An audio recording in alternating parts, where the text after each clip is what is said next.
Thank you so much.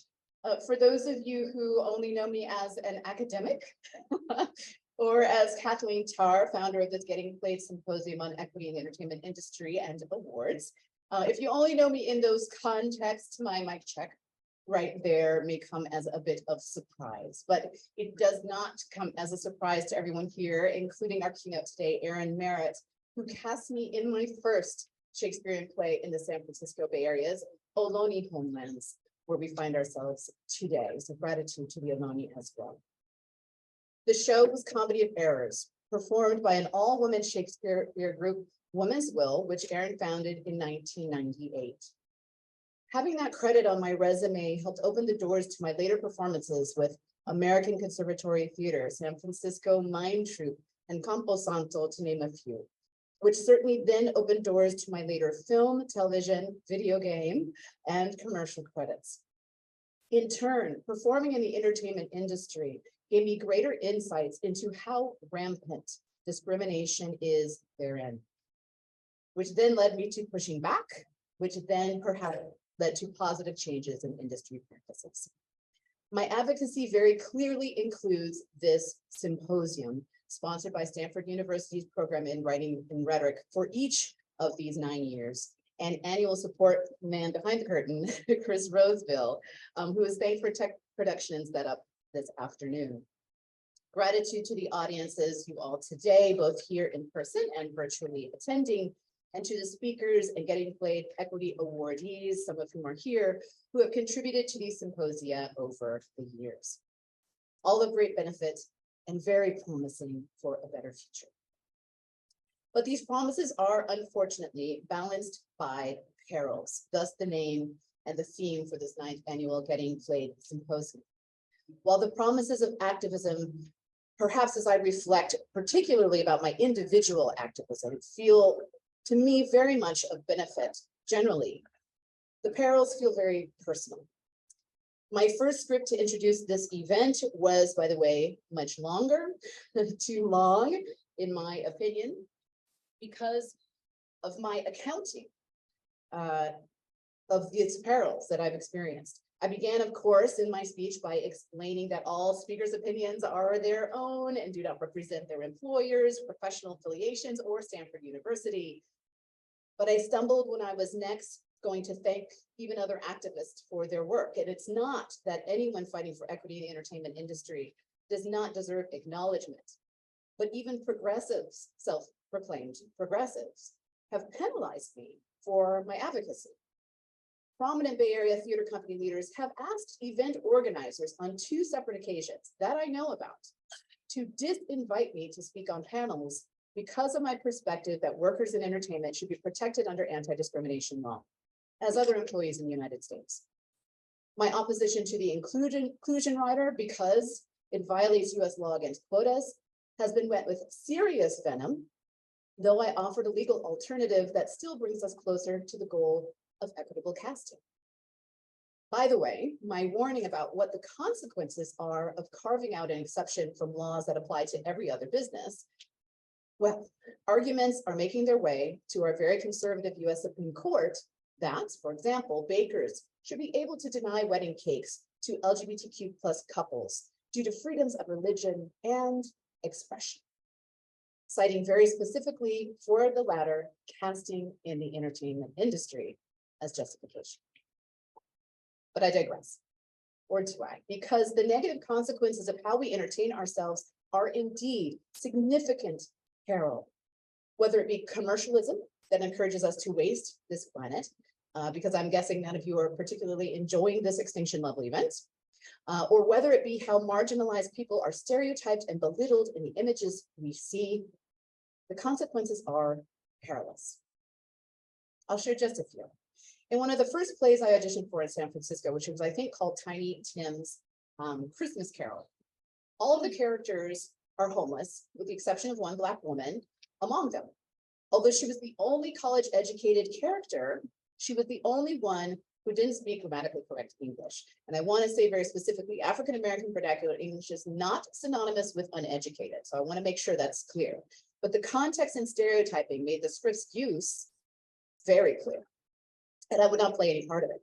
So I asked at my audition, I thought thoughtfully, whether there was any room for this character to not speak as a Black caricature, and I put it more diplomatically at the time, because if not, I'm not your actor. And I thought really that I was just making sure I wasn't wasting anyone's time.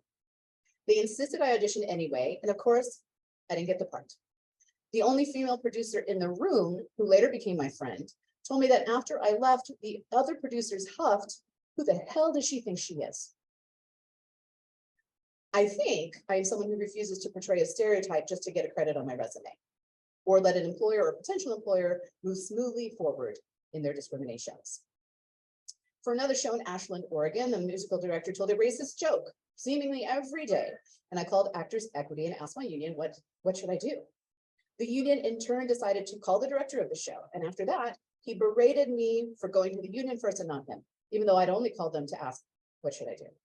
The musical director stopped speaking to me and had the stage manager slip me a note to demand a gift back. And I never worked in Ashland again. As I said, there are too many incidents of peril for me to share today. But I will share the day I decided that all of my effort pursuing acting really wasn't worth the price. That day came after I'd been cast as Cuddy's nanny on House. The production team there was terrific, so House is wonderful.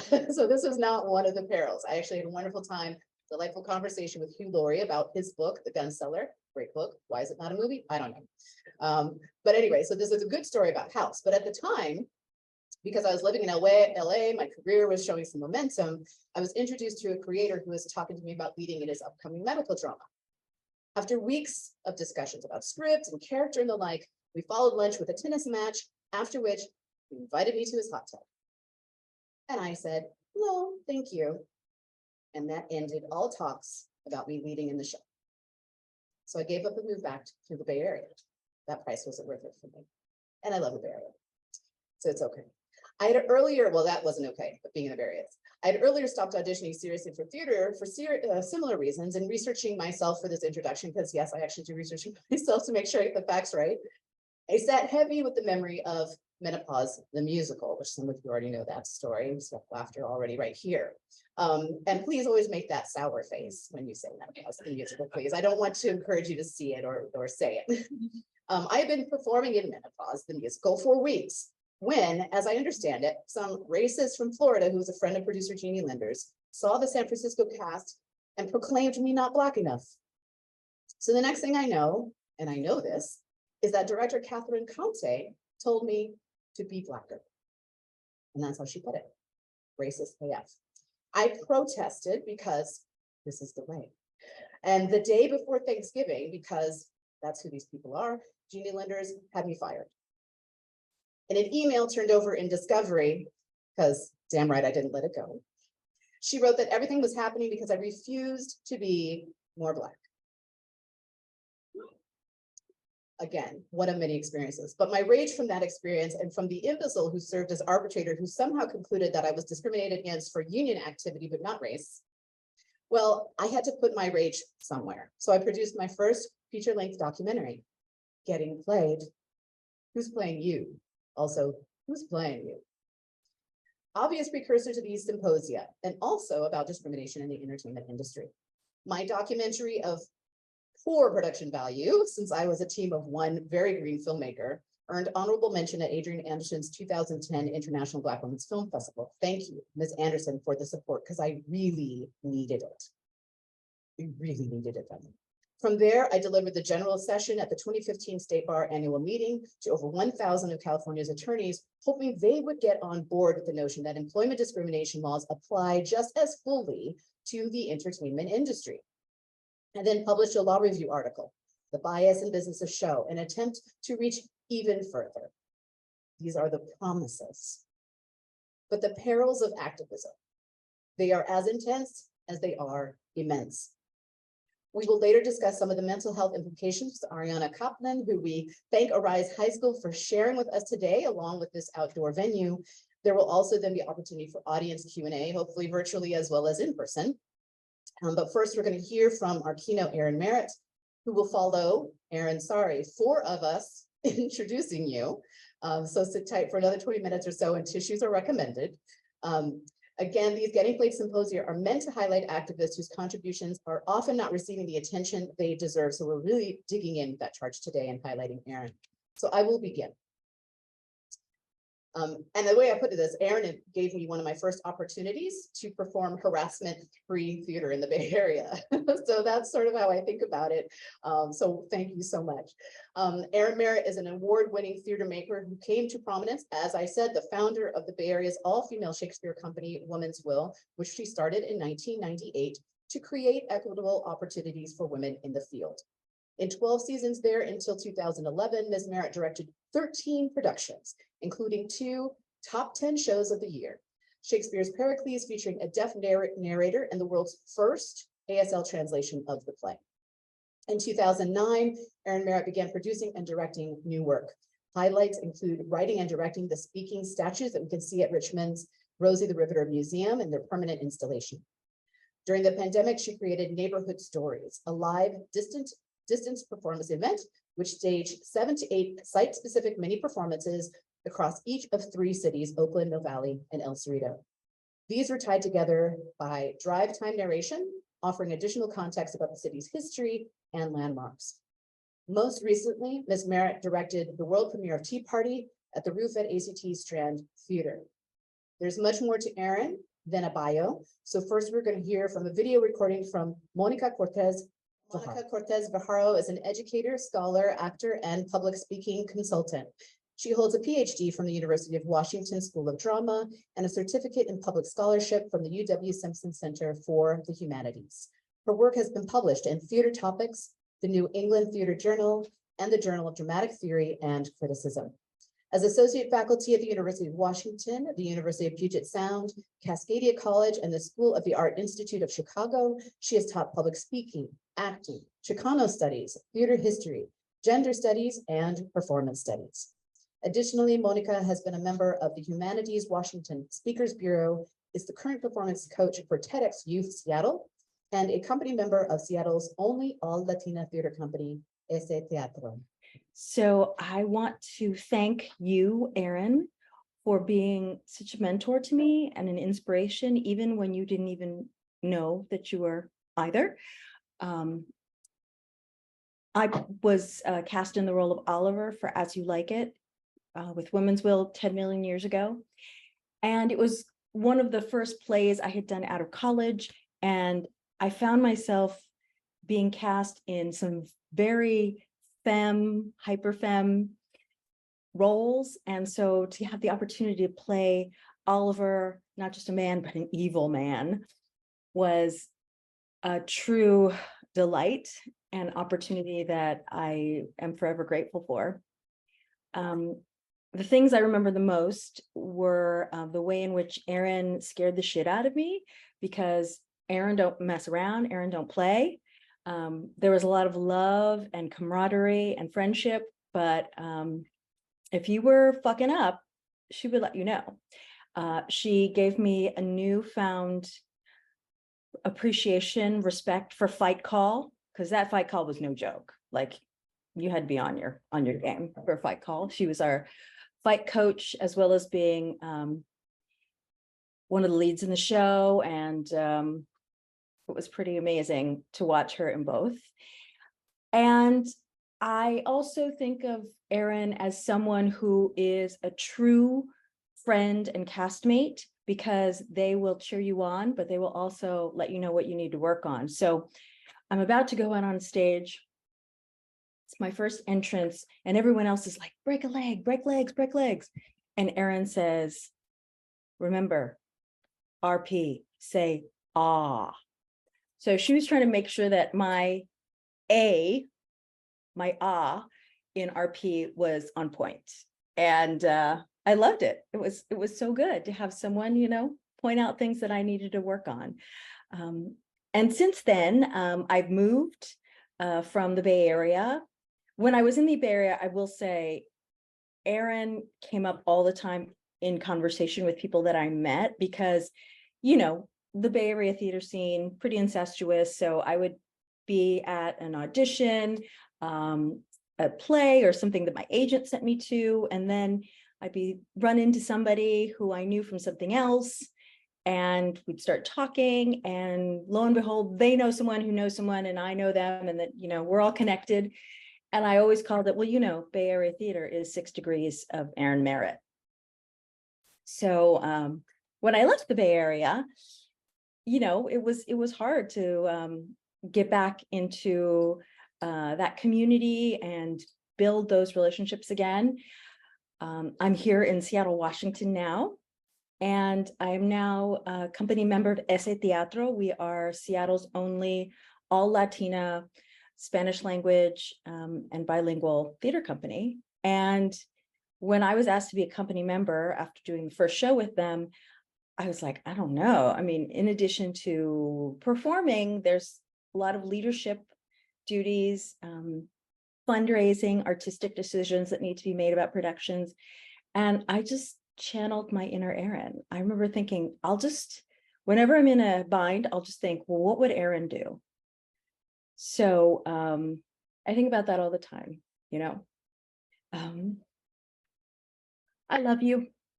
And we're so lucky to have you in our lives. And I just think your children are blessed to have such a strong artistic woman as their role model. And I feel blessed. I adore you and I thank you. Next, we have Wendy Wilcox, who's an actress, director, and producer. She is a founding member of Woman's Will, Unconditional Theater, which is here in the Bay Area, and Jewish Theater Collaborative in Portland, Oregon. She currently is a co-artistic director of Readers Theater Repertory in Portland and works at the Economic Development Agency of the city, Prosper Portland, as a project manager with a focus on building grain and hiring equitably. Wendy Wilcox. I'm really honored to be here. Thank you, just among so many wonderful people. I am super honored to be here for Erin. The first time I worked with Erin was in the late 90s, performing in the Brecht play, The Resistible Rise of Arturo Ui. We were both playing traditionally male roles, gangsters, hungry for power, clashing and crashing. We found friendship. Erin, at that time and to this day, is the fiercest human I have ever met. Now, fierce has many connotations. So to be clear, and with a little help from a strange website called Falling Down the Book Hole, here are words written by another that best describe what I mean when I use the word fierce as it applies to Erin.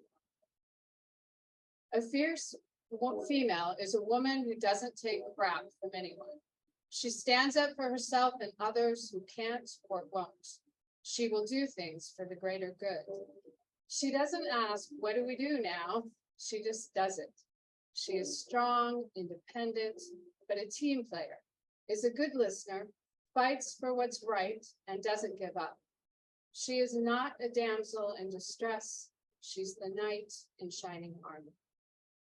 It was her passionate, intelligent fierceness and heart that drew me to her and made me say yes without hesitation to joining her and a few wonderful women in starting the all-woman Shakespeare Company Woman's Will. I am so proud to have been there during formation.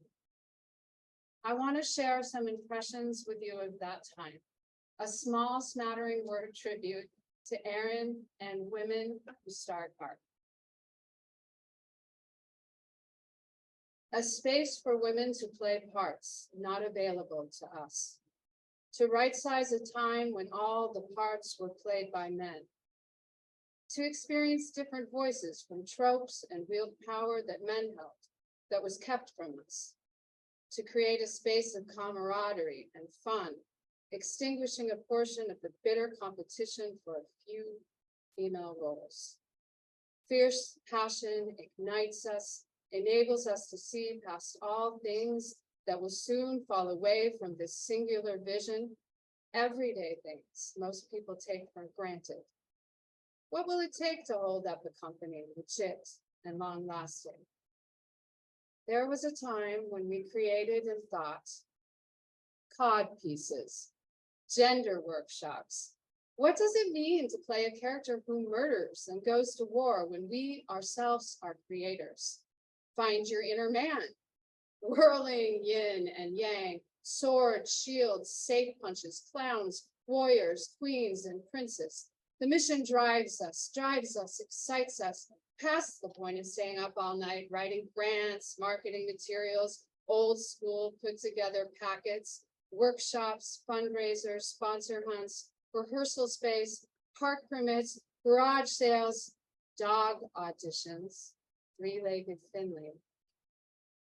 Never enough time to get it all done, keep it going, remember our own lives, remember our day jobs, where will the money come from? But it comes. And then it's up, soaring from park to park to park, setting up and breaking down, and we celebrate and are celebrated and are celebrated. Stop. Rest. Stop. Just need to take a bath. Stop just for a moment. Got to do that show you were casting out of town. Who can hold the reins? Where is your life? Where are you?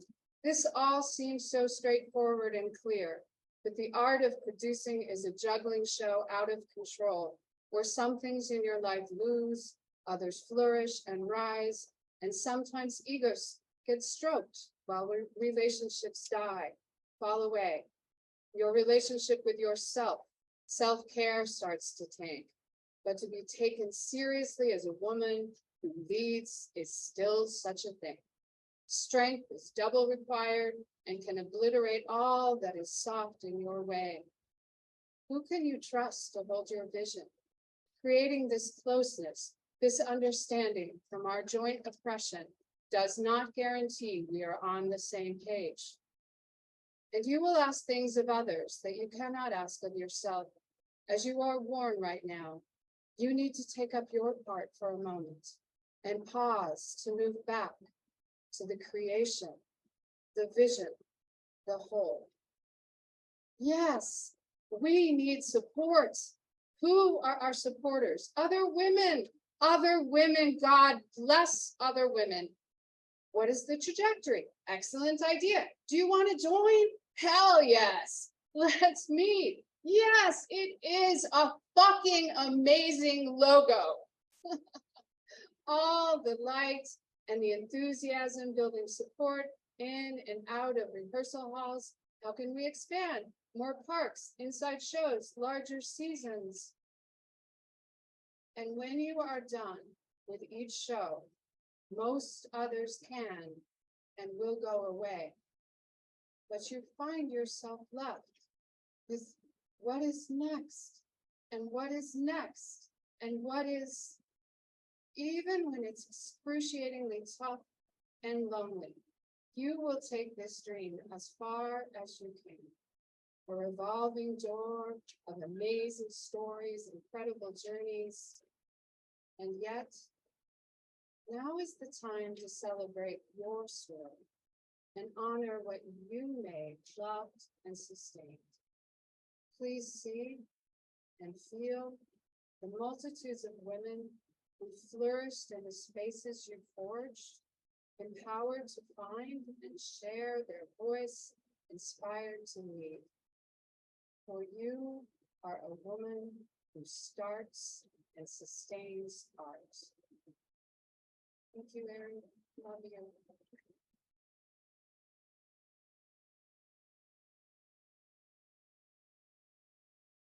Thank you so much, Wendy.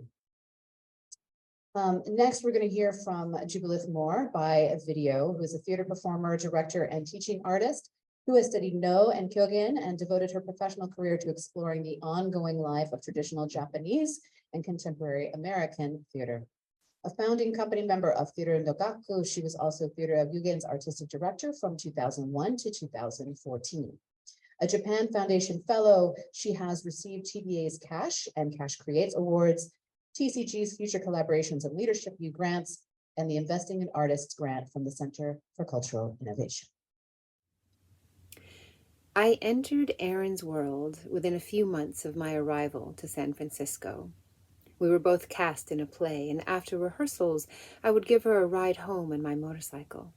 This was before the helmet law was in effect, and she would sit upon my queen seat, and we could talk, albeit loudly, but with a joyful abandon not found in the shelter of a car or a bus, on our way to her beloved Divisadero Street home.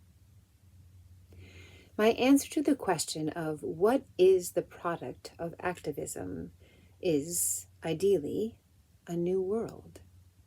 And what the new world is depends on the activist. If Erin is the activist, then it is a world without victims or role models, a world that spins without the weight of having to justify its own existence.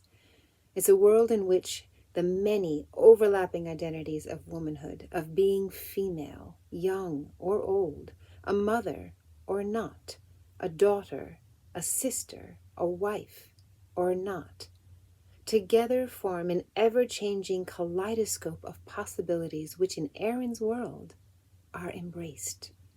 Women are at the center rather than the periphery.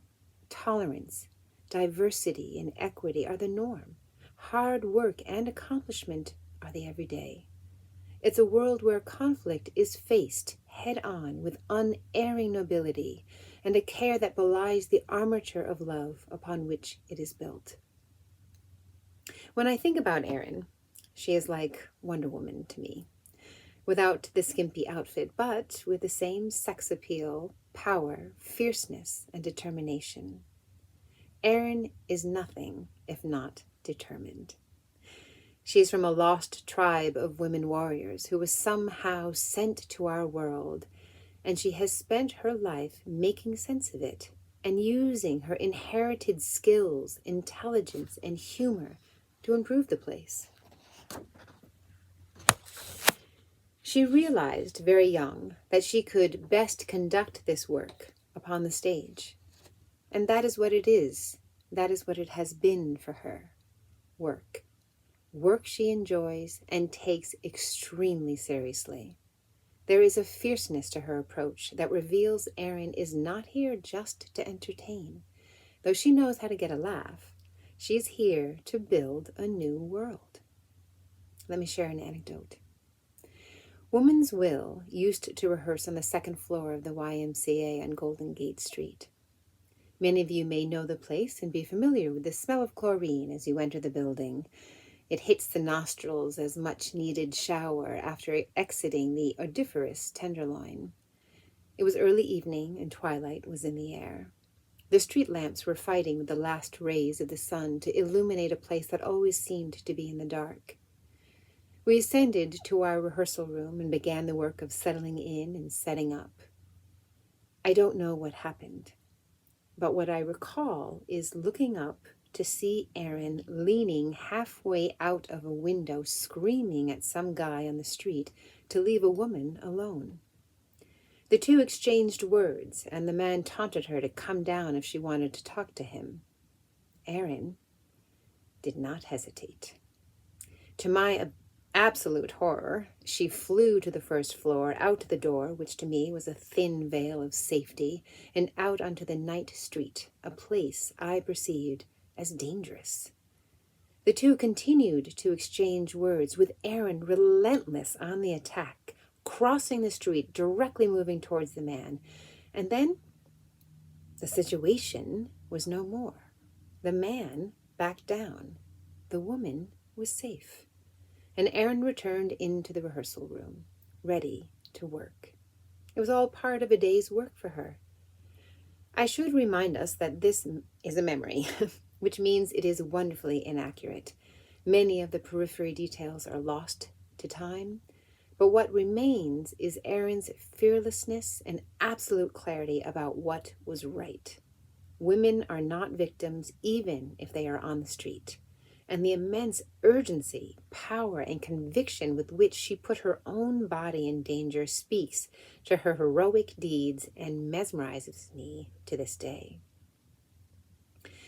For me, Erin's world is made according to the principles of chaos, which is to say, it is a source of planets, systems, and dreams. In Erin's world, everything lives in a unity beyond comprehension, and embraces a diversity past expression. Each new element determines itself, and each determination remembers a complete universe. Erin's world is open, but not random. It embraces sequence and cause and effect, but the causes and effects trace out beyond the range of our known horizon. The best way to understand Erin's world is to get lost inside it, to operate as a player within it, and to accept its logic, its ethics. Erin is a favorite friend, discovered in a far-off city. I first stumbled upon her world and then stumbled through it, feeling my way through our 20s, then 30s, and 40s. I'm still figuring out how I got there, as I didn't stop to read the map on my way in, but rather live in the discovery of that friendship and her brave new world over and over again. Thank you, Erin. We thank Monica, Wendy, and Jubilith for their perfect introductions. Please welcome for the 9th Annual Getting Played Symposium on Equity in the Entertainment Industry and Awards keynote, Ms. Erin Merritt, with leader Melissa Herman.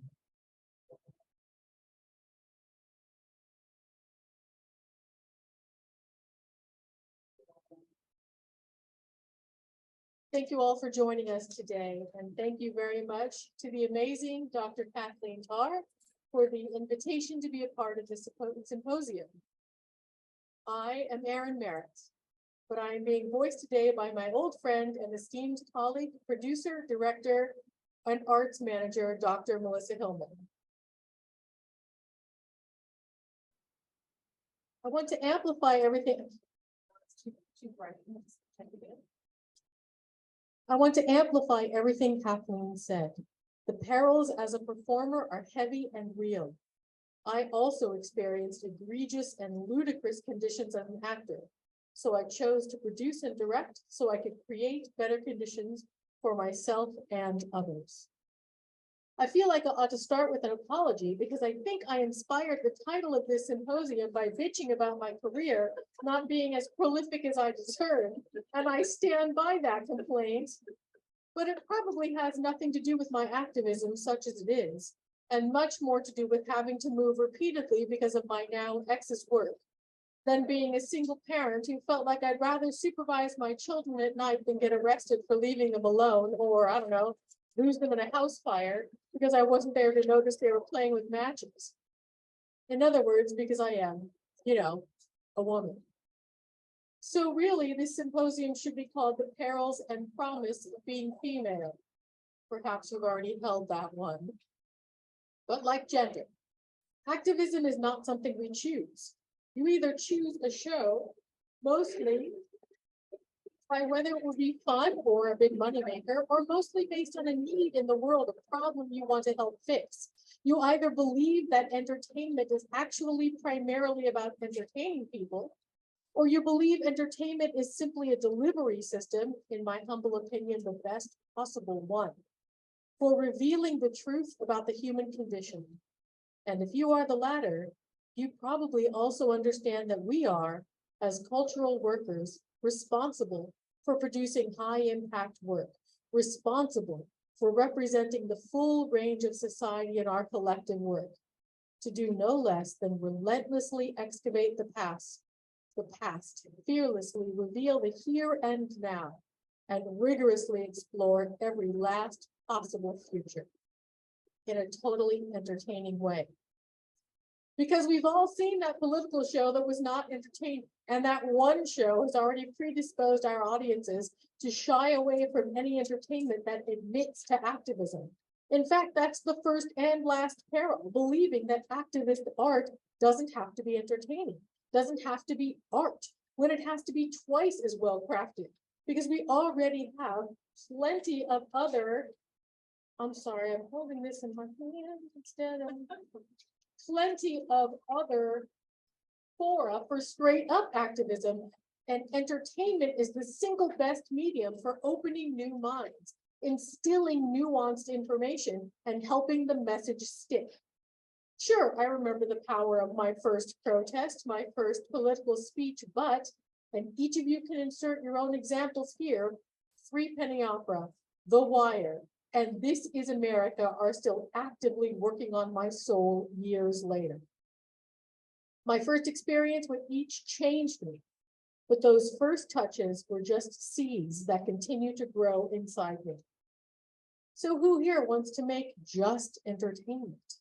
I'd argue you can't anyway. All entertainment isn't activist, but it is all political, in that it's either supporting the system or it's subverting it. The difference may be in the subject or the interpretation.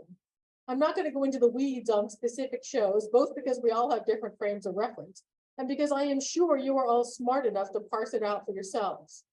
I mention it because the other biggest peril of activist entertainment, that which counterintuitively ends up supporting the system by spoon-feeding its message to an audience so in sync with its message that they feel sated just by seeing the show, making them feel like they've already done their bit just by watching. True activist entertainment implicates and unsettles its audience, making them just uncomfortable enough that they change inside, that some transformation happens, a pearl forming around sand in an oyster. But that shit is an irritant, so it better damn well be entertaining too. Don't make deadly or deactivating art. Like gender, activism does exist on a spectrum. I ran an all-female Shakespeare company. Simple concept, in Shakespeare's day, it used to be all men on stage. We made it all women. Though a couple performers came out as trans men later, and several others now consider themselves non-binary. Could have just been a silly gimmick. In fact, our marketing was very coy, very male gaze, hot chicks with swords. But we played it straight, performing masculinity rather than trying to impersonate men, which allowed audiences to gradually forget and suddenly remember we were women, and thereby to notice gendered expectations. We let the text speak for itself, pushing no obvious messages, and audiences realized on their own that they like women in major roles or even all the roles. That sexual harassment is about power imbalances instead of physical power, that any job in theater can be done well by a woman. We only worked with female fight choreographers, one of whom is the brand new artistic director of San Francisco Shakespeare. Woohoo, go Carla. But one male fight choreographer changed his whole choreography philosophy after seeing our second production and the first one Carla did with us, Coriolanus. Most shows have a couple fight moments. Fight Heavy Macbeth has 5 major fights. Well, Coriolanus had 9. And this choreographer said he spent the first couple fights admiring the skill of the women fighting, but around fight 5 started wondering why they were picking up swords instead of just talking it out. Then asking himself why we expect and condone men fighting physically, expect women to talk it out, and how those expectations shape our society. This is the kind of paradigm shift our humble company was able to make in people's minds just by subtly changing what they were viewing. Although my all-time age favorite audience comment came from my then 7-year-old nephew, who asked at the end of our Richard III, were all those men really ladies? Even that one guy?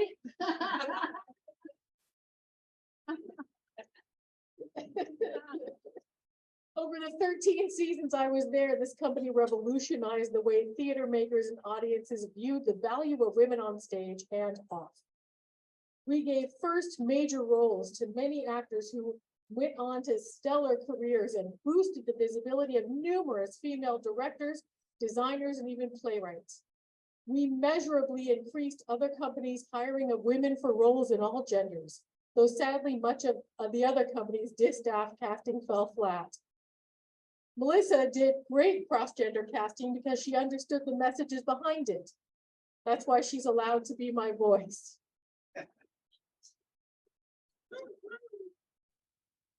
I'm laughing at the same time. But most other directors didn't bother to think through the visual messages of a woman playing a man. Without the activist intention, it is just an ineffective gimmick. Nevertheless, I'm proud that our work led to an audience demand for more women on stage, doing a much, pardon the pun, broader range of activities on stage.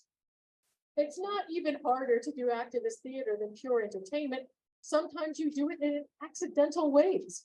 I became disabled with ALS less than a year ago, and as mentioned before, mightily perturbed that not only had I not become universally lauded for a high-level international career, but I've been championing one particularly timely political play for 10 years with nary a nibble for it.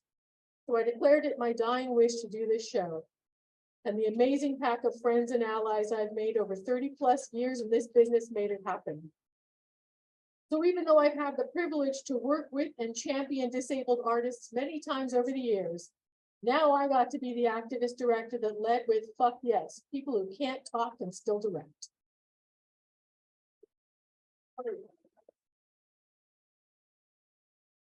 And other times, it's point your activism after the fact when the audience is feeling particularly content.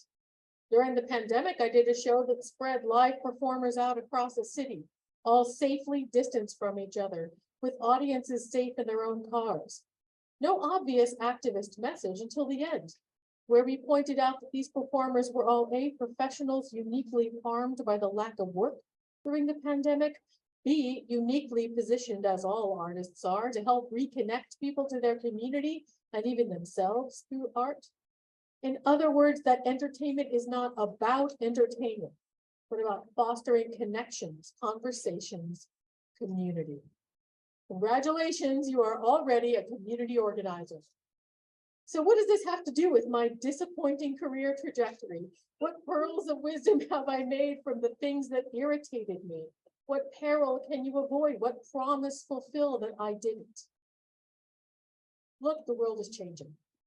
There's no need for an all-female Shakespeare company anymore. Trans people sometimes even get stage time as their own selves, and we have finally begun to see a full range of people, not only in their own cultural spaces, but in the mainstream white theaters.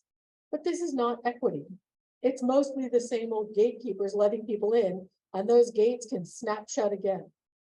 The civil rights movement led to Reagan and the moral majority, Obama's election to the Tea Party, Trump, and domestic terrorism. So, 1, work within the system as well as outside it if possible. The latter allows you unfettered vision. The former gives you resources, networking, and new audiences to convert. 2, learn to tap into the zeitgeist. You want to be ahead of the curve by about a year, so people are ready to hear your message but haven't heard it from others yet, or at least not the way you're showing it. 3, don't be afraid to tell an audience what it wants, but do so with love and humility, not condescension. They know their tastes better than we do, but we know more about all the scripts, performance styles, and powerful experiences than they do. Be a good concierge for them.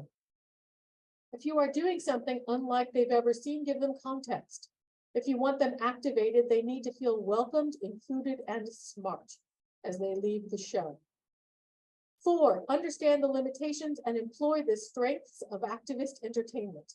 I'd be very pleasantly surprised if one play got a candidate elected, one film ended racism, or a dance saved the rainforest. However, they tap into emotion and imagination like no other activist tool, even a great speech, because they go way beyond words. They are beyond literal. Not content merely to tell, they show us the impact of an impetus, demonstrate the results of a speech's call to action, round out that call with nuances, empathy, and important contradictions, deliver us into the suffering or courage of our neighbor, prompt us to picture and measure possible futures from the relative safety of our seats. You know how activist entertainment often feels preachy or at least overly verbose? Don't tell your audience everything. This is not a lecture.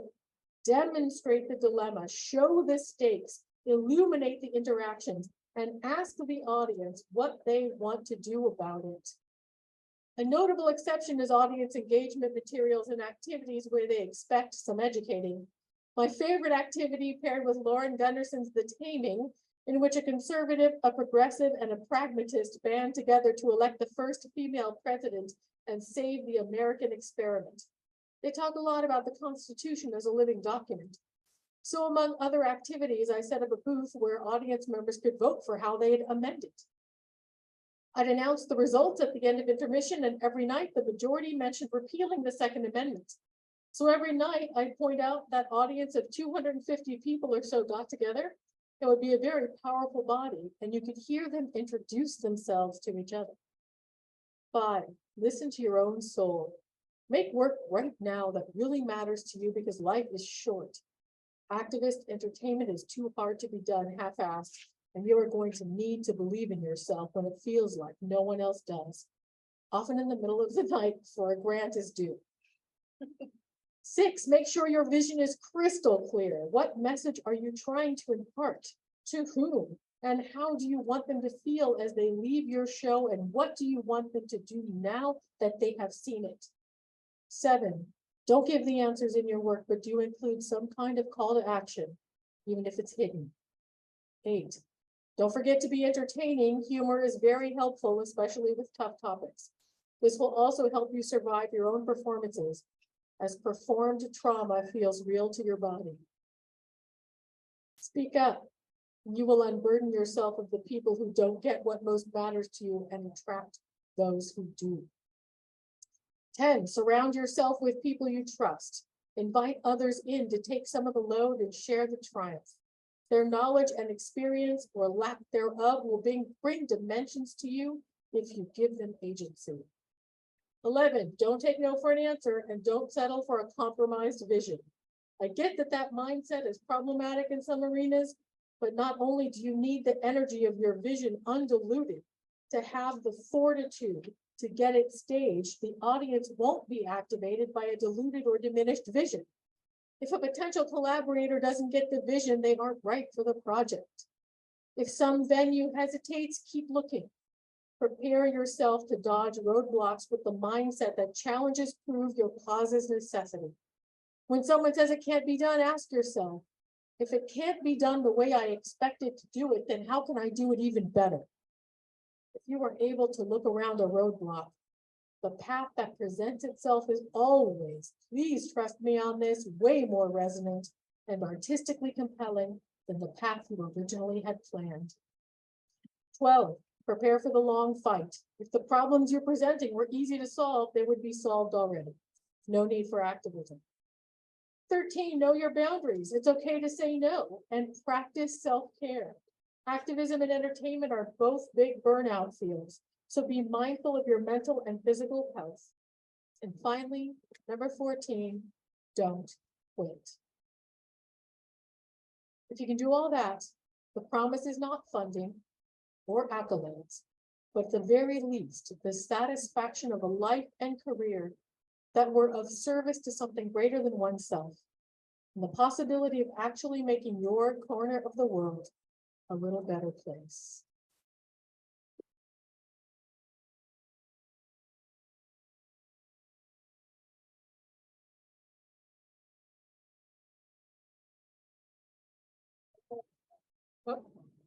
This year's Getting Played Equity Award to Erin Merritt.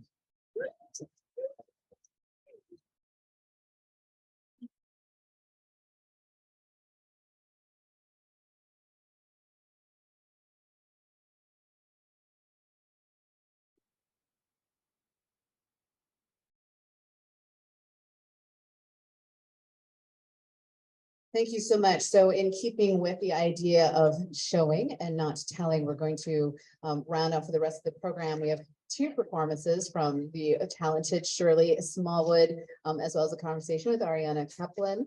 But we will bring first Shirley, who was actually a 2019 Getting Played Equity Award winner and previous symposium panelist, who will be performing from her solo show. Shirley is a film and theatrical actress and voice artist born and raised in Berkeley, California.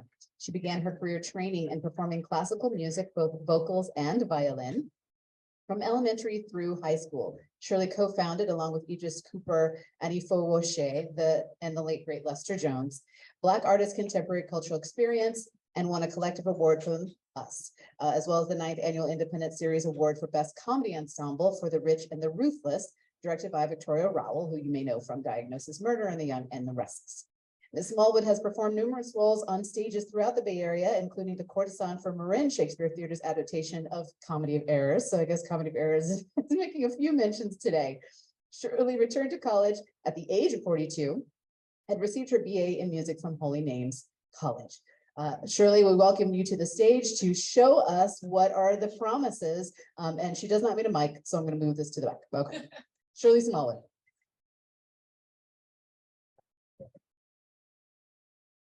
Thank you, and I hope everybody can hear me.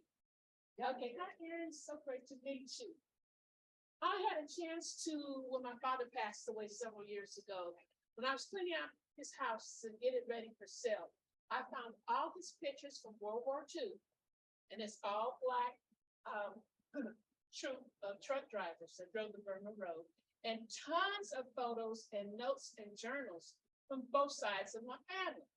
On his side, 13 brothers and sisters. On my mother's side, 5 brothers, 7 sisters. And I'm going to do a story about one of my aunties. Mildred Jackson is my name. Now, family call me Sugar. My coworkers call me Milk. I had this great experience that when the war broke out, I was at Southern University in Louisiana, getting ready to pack and go home because I just graduated. When this train came, it was from Kaiser. Kaiser, because all the men were in the war, they were looking for people, didn't care if they were male, female, and if the dog could work his hands, bring him too. So he says to us, look, if you come work for me, you will make the same amount of money that white man you be working next to. That sounded good because where I come from, all you could be was a Black school teacher. You made half the money as a white school teacher. And if you got married, whether you were white or Black, your pay was cut in half because some reason your husband's supposed to take care of you. I got on that damn train, but first I had to go home and explain it to my mama and daddy and my other sisters. Look, I gotta go make this money, but what I do as I make this money, I send for all of you, one at a time. She got on that train, hanged up by herself now, came to the Oakland Bay Area, and started working. Now, one thing that she noticed when they got hired, they had housing for them. So all the women, didn't matter what color, white, Black, Latino, it didn't matter. The women worked it out so they would have free babysitting. They had different shifts. Each different shift would take care of somebody's child. And it was never no problem. She told me one time when they hired them, they let them know that the men's bathroom was like 500 feet away from where they was working. Women's bathroom was maybe 1,500 feet, 2,000 feet, but way down there. You think that women gave a shit? Hell no. We worked it out so whoever had to go to the bathroom, we went 2 at a time. One was standing outside like this, and you didn't fuck with no woman dressed like this, and she had a torch in her hand. I don't think so. They took turns for the bathroom. And to be honest with you, they also built most of the ships anyway because the men would be outside smoking all the time. They didn't do no damn work. So when the war was over, of course, all of a sudden the women couldn't do nothing, didn't know nothing, so they had to let them all go. But it was 16 women, including me, who refused to go. They didn't want us to work. They made it real clear. We had to stay and stand, lay down on a chair at the Union Hall, waiting for the dispatcher to call us. We had one dispatcher that was so bad, he flat out told us, I don't believe in sending a woman out to do a man's job. Auntie, so where was your ass when we was building them ships? Slowly but surely, they started letting them work. So after a while, when I turned 68, they decided I was too old to work. and they let me go. I wasn't going for that. I sued Bethlehem Steel. We ain't getting rid of me. And they tried everything they could to get rid of Auntie. She would do her work. Little youngsters half her age was still back at work. She was finished. She turned around and antagonized them. Hey, y'all need some help? You kind of slow. Bethlehem still told me, well, we don't have a bathroom for you to use. Wrong thing to say. When I get ready to go to the bathroom, I'm going to go to the bathroom. When she got 75, Auntie decided to lay it down. But I went when I got damn good and ready. Not when you told me, okay? We could work. Thank you.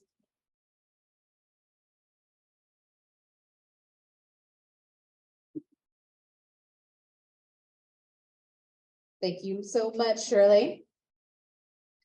I want to invite now Arianna Caplan to come and sit with me. We are going to share this mic. Arianna, okay, thank you. Currently works as Director of Student Support Services here at Arise High School in this Fruitvale community of Oakland. She attended UC Berkeley, go Bears, where she received a dual master's degree in social welfare and public health. She has been working in the mental health field since 2003 and in Oakland schools since 2011, providing mental health services, supporting restorative practice, and now working as an administrator. Arianna has supported trainings on restorative practices in Oakland Unified School District, Los Angeles Unified School District, and at Stanford University Summer Equity Institute.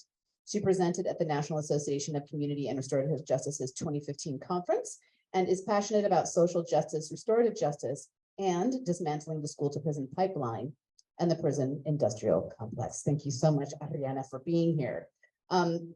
So I do want to just sort of ask you generally, we've heard a bit about activism. We've even heard like from the days of Rosie the Riveter, and we've talked about some of the perils and promise. For you and what you're seeing and what you've studied, what are some of the implications for mental health and all that of being an activist, of pursuing that type of work? So I think that that's a big question. I think that one of the challenges of sort of mental health and activism is the way in which so much trauma exists within sort of our communities that are the most in need of activism. And that trauma can really create a sense of victimhood. It can create a sense of powerlessness. It can create a sense of isolation. And I think that oftentimes the people that sort of need to have the strongest voice are the ones that have the hardest time giving voice to their needs. And so I think one of the beautiful things I was actually reflecting as I was listening to some of our speakers today about sort of entertainment industry in particular is the way in which it can really sort of counter this sense of isolation that can be created through mental health struggles. There's a way in which you see an experience that you've had reflected on the screen or reflected on the stage and say, oh, I'm not alone in this experience. And I think that we've seen that happen more and more recently. And I hear students talking about this. I hear students seeing themselves reflected on the screen and finding a sense of power within themselves. Like, oh, maybe I can do this thing that I didn't think I could do, or maybe I can talk about this thing I didn't think I could talk about because I saw my favorite artist, my favorite on TikTok or on the movie screen, or I heard this really powerful poem that really spoke to me, and now I feel like I can do something that I wasn't able to do before, or even talk about a thing that I haven't talked about before. And I think there's something really empowering. Wonderful, thank you. Yeah, so what happens with the activists is we've heard a few stories too about the activists themselves who are doing that work. So the promise, of course, is people seeing themselves of getting that support and that reinforcement of who they are. But what happens on the activist end? We've heard about some of the retaliation. Certainly, I've experienced them, and the drain of being the activist. Yeah, I think that there is, I like to think of sort of mental health as in some ways an energy field, right? We have as humans sort of a limited amount of energy generally to do all the things that we want to do in our lives. And when we're exposed to trauma, it chips away at that energy. When we're exposed to oppressive factors, that chips away at that energy. And activism requires a lot of energy to really be able to stand up and to do something about the things that we're seeing in the world that need change. And so I think that there's a way in which when we are having mental health struggles in particular, if you're experiencing anxiety, if you're experiencing depression, I think anybody who has experienced that knows sort of the energetic drain that really comes from that. It makes it that much more challenging to sort of overcome. You're not only overcoming sort of the energetic drain of the life experiences that you're having, but also the sort of internal struggle that you're experiencing to be able to stand up and make the change that you're looking to make. And I think there is a way in which sort of as you're going through the fight, you sort of become more vulnerable, more exposed to additional traumas. So then you are not only dealing with whatever the initial sort of struggle is, but also the complexity of sort of layered traumas that you're experiencing and how people are able to sort of move through that. I heard a couple of people talk about the importance of self-care. And I know as a social worker, we often joke about sort of like, yeah, self-care. It's like the thing I'm going to do later once I've done the work that I need to do. And oftentimes you sort of kick to the side self-care with this idea that like, if we do that, the work is more important. And so doing the work first, and then we'll take care of ourselves later, sort of forgetting or maybe choosing not to really dig into the fact that if you are not sort of able to take care of yourself, you're not able to refill that energetic sort of cup within you, and you can't do the work as effectively. And it leads to burnout. And I think we see that all the time in activism and in those that are really fighting for causes that are really difficult to fight. I don't want to totally monopolize the questions. Are there any questions from anyone here or Mr. Roseville from the Q&A of the webinar? Okay. Any questions from anyone here? Yeah, I think Arianna, the big question before we move to our final performance and outro really is around that. So that was going to be my question, and around self-care. Is there also sort of your final answer is a way to reframe someone's interpret, like I heard yesterday, it was a reminder of therapists saying like the brain is Teflon for good things and Velcro for bad things, right? And of course the theory is that it's a part of you just preparing for danger, right? And like supposedly in the wild, you need to be attentive to that. But is there a way that as activists, you can reframe how you think of the disappointments, maybe turning them into, pride about the work that you did in order, like, is there a way to reframe it that can help us as well, in addition to self-care, which absolutely we need to be doing? Yeah, I mean, I think everybody's going to have their unique experience, and that's going to inform sort of what the reframe is or how it needs to be. I think that one of the things that I have really tried to embody in my work and in my life is the idea that every experience is a gift, that it teaches us something and it creates the ability to, it has like a protective layer that it creates. And so some of our hardest experiences can become some of our sort of best pathways towards self-protection and also towards supporting other people, right? My traumas allow me to be more empathetic towards other people's trauma experiences. In a way that if I had not had those traumas, I may not be able to get in touch with that place in somebody else as well. And the healing that I've been able to do through therapy and through my work as a therapist has allowed me to sort of create a stronger protection around those things that I would not have had access to had I not gone through that healing work. So I think sort of the coupling of the, people use the term resilience a lot, and there's sort of varying feelings about that.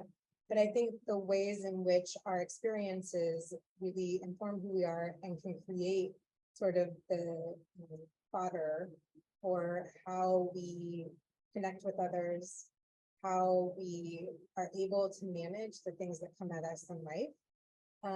And that when we do the work of sort of the critical work of self-care, but also the work of healing those wounds that we experience, that we become that much stronger and more able to help ourselves and help others. Thank you very much, Arianna Caplan. Thank you. Thanking all of you, of course, for coming, hoping to see you next year at the 10th year of this symposium, which I can't believe. Yeah. And thank you all for that. Again, many thanks to Erin Merritt for casting me in Comedy Bearers. I mean, frankly, one of the best experiences. Thank you. In addition to everything else that you've done, in addition to that advocacy, and you empowered me. You made me feel like, yes, of course I can play all these roles. I mean, I did auditions as male characters, not knowing that the industry was going to be not like, why are you doing that character? And I'm like, well, because I've played these characters before. So I really appreciate that a lot. And again, so, okay, I don't see Shirley. We're still waiting. We're still waiting. Yes, Lena. Well, I was talking more about the self-care. Yeah. That's such a buzzword, but what do you mean by that? And the part of the commodification of that it's like, oh, you're going through all of these issues. Self-care, girl. Don't get a mani-pedi. And it's like that's gonna take care of being fired and coming out for your writing, Right. Those kinds. So I just feel like it's important for us at least to talk to ourselves about what we mean by that, what actually. Wonderful. And I'm going to bring Arianna, if I can bring you back. And just for those in the webinar who may not have heard the question from the genius Valina Brown, it's a question about what self-care actually means, and it not just as a buzzword for this sort of like, how is this going to help you if you get fired for speaking out? How is this going to actually, what does that actually look like? So I'm going to bring it back to Arianna. I think similar to what we talked about earlier, like self-care looks really different for each individual person. And what's going to refill my cup is not necessarily going to be the same thing that refills somebody else's cup. And maybe getting a mani-pedi for some people is the answer. I know that like when I've been through really hard things, the things that really refill me are being able to find the people in my life that I know love and care about me, and that I can share my hard stuff with, my vulnerabilities, my fears, my anxieties, and who are going to be able to support me in that in the way that I need support. And sometimes that's meant having to train those people on what it looks like to actually support me in that way. And that means also not going, like there may be people in my life who love and care about me and who I love and care, but I know are not going to be able to support me the way I need. And so it means also not going to them in those moments. And it can look like a variety of different things. Also, I think, it could be maybe for some people, like really digging into the things that they love and feel good about in those moments. It's also a big salsa dancer, right? So when I go out salsa dancing and can get into a space where I'm connected within my body and I'm less in my mind, I feel energetically sort of fulfilled again. I get some time and space away from the internal dialogue that is creating a lot of harm for me in those moments. So I feel like there's a variety of different ways, and it's going to depend on, each individual person.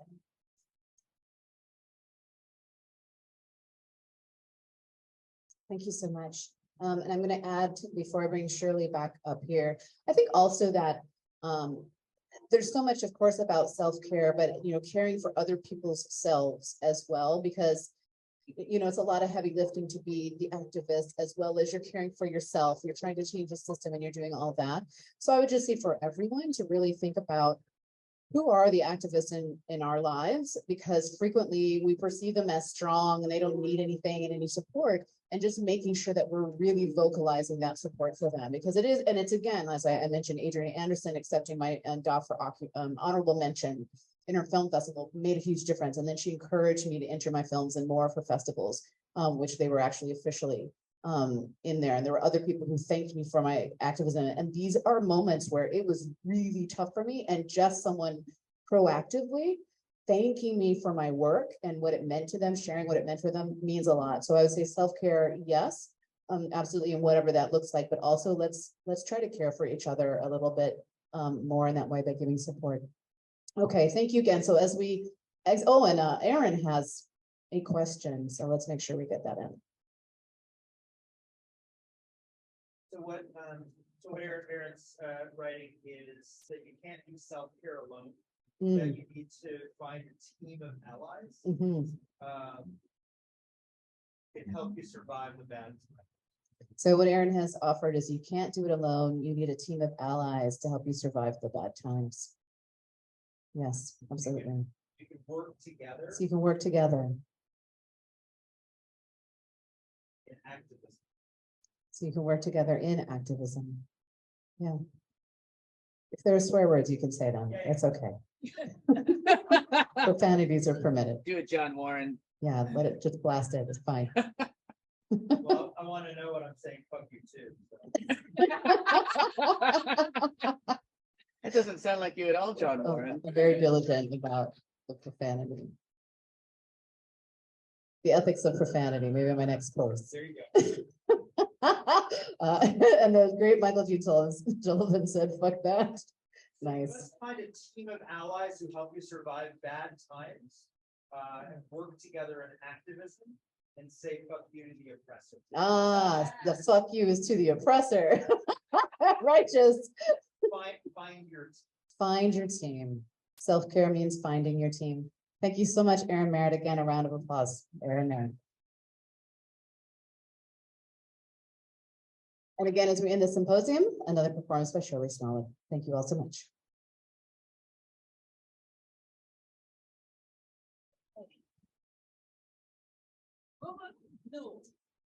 My favorite auntie. She's 96 years old now. Always loved her. Always loved her. She moved away from the Bay Area with her husband to this tiny town called Magalia, which is somewhere up in the north.